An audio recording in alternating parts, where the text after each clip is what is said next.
Hi, my name's Danelle Hunter and I'm the Managing Director of Biggin & Scott Knox. Today I'm going to be talking to you about garden maintenance and what's required as a tenant. So some people are lucky enough to have a property that has garden included in the rent and will be paying a slightly higher rent to cover that.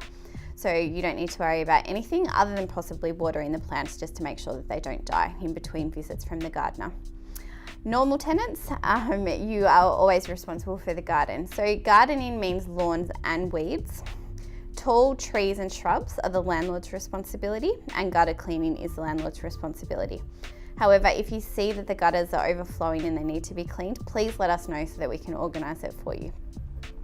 In regards to the lawns, so make sure you mow them at least every 4 weeks and you're keeping the weeds at bay. Weed spray whatever you can to make sure it doesn't get out of control, because if it does, you will need to fix it and get it back to how it was when you moved into the property.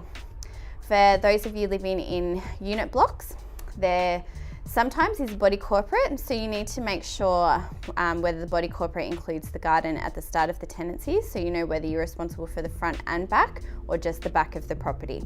So your property manager will be able to check with the body corporate and let you know about that.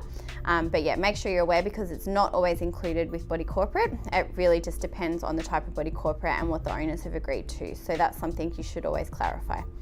Any other questions, let us know. Thank you very much.